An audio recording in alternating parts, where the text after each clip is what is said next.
ভারতের সবচেয়ে বড় রাজ্য উত্তরপ্রদেশে এগিয়ে আসছে বিধানসভার উপনির্বাচন।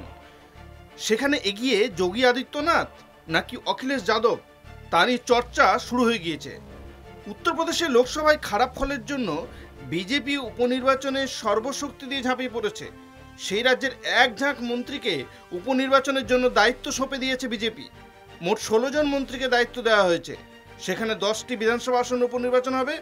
উল্লেখ্য, লোকসভায় উত্তরপ্রদেশে ৮০টি আসনের মধ্যে সমাজবাদী পার্টি ৩৭টি আসনে জেতে, কংগ্রেস ৬টি আসনে ও বিজেপি ৩৩টি আসনে, আরএলডি ২টি ও আপনা দল ১টি আসনে জয়ী হয়। ইন্ডিয়া জোট ৪৩টি আসনে জয়ী হয় চাপে পড়ে গিয়েছে বিজেপি। বিজেপির সর্বভারতীয় সাধারণ সম্পাদক বিএল সন্তোষ বিজেপির এই নির্বাচনী প্রস্তুতি মূল্যায়ন করবেন। উত্তরপ্রদেশের ৯ জন এমএলএ এবার এমপি হয়েছেন। এছাড়া সমাজবাদী পার্টির সাংসদ ইরফান সোলাঙ্কির ৭ বছরের জেল হয়েছে। তাই মোট 10টি আসনে উপনির্বাচন হবে কারহাল, মিকিপুর, খয়ের, মিরাপুর, কুন্দারকি, গাজিয়াবাদ সদর, ফুলপুর, মাঝহাওয়া, কাটিহারি ও সিসামাও আসনে।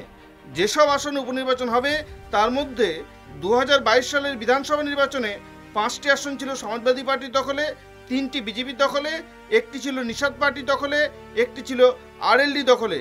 এখন দেখার উপনির্বাচনে কে জেতে, ইন্ডিয়া জোট নাকি বিজেপি।